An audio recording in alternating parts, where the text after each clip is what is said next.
என்ன ரொம்ப நேரமா போனே பார்த்து ஃபீல் பண்ணிட்டு இருக்காரு?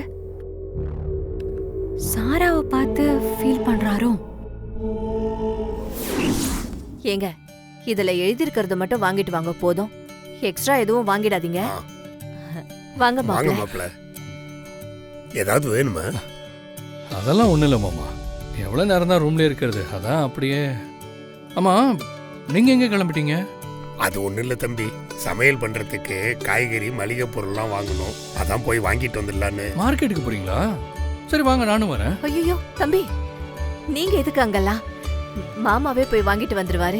அட பரவாயில்ல அத்தை, வீட்டில் சும்மா தானே இருக்கோம், அப்படியே மாமா கூட பேசிட்டு சும்மா ஜாலியாக போயிட்டு வரேன்னு.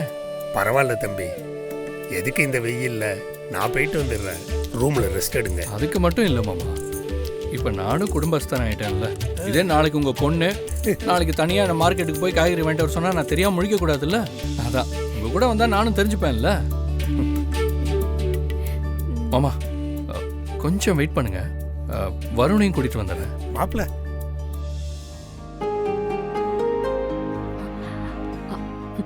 டேய் வருண், என்னடா மாமனார் வீடு எப்படி இருக்கு?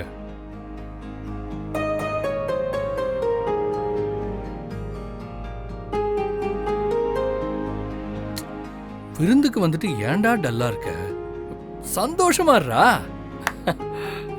சரி, மாமா மார்க்கெட் போறாரு, நம்மளும் அப்படியே போயிட்டு வரலாம். நான்லாம் வரல. ஏன், உன் ஒய்ஃபை வீட்டில் விட்டுட்டு வர மனசு இல்லையா? இல்லைன்னா அவங்களையும் கூட்டிட்டு வா, நம்ம எல்லாம் ஜாலியாக பேசிட்டு போயிட்டு வரலாம். என்னடா எது சொன்னாலும் டென்ஷன் ஆகுற? டேய், உன்னை நான் ஒன்றும் கூப்பிடலப்பா, உன் மாமனார் தான் கூப்பிட்டாரு. ஏதோ மருமகன் கூட பேசிக்கிட்டே போனால் நல்லா இருக்கும்னு அவர் ஆசைப்படுறாரு. அவருக்கு மரியாதை கொடுக்கறதா இருந்தா வா, இல்லைன்னா உன் இஷ்டம். என்னடா அட வாடா. இல்ல நான் வரல.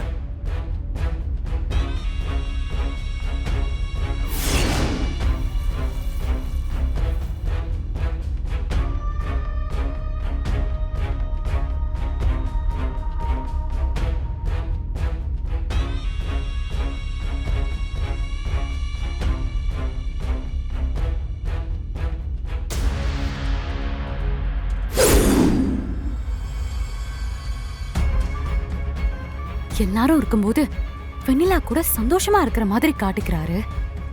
ஆனா யாரும் இல்லாதப்போ சாராவை நினைச்சு தனியா ஃபீல் பண்றாரு. அப்போ இவங்க ரெண்டு பேரும் எதையும் மறைக்கிறாங்க. நிஜமாவே ரெண்டு பேரும் சந்தோஷமா இருக்காங்களா இல்லையான்னு இந்த போனை வச்சு கண்டுபிடிக்கிறேன்.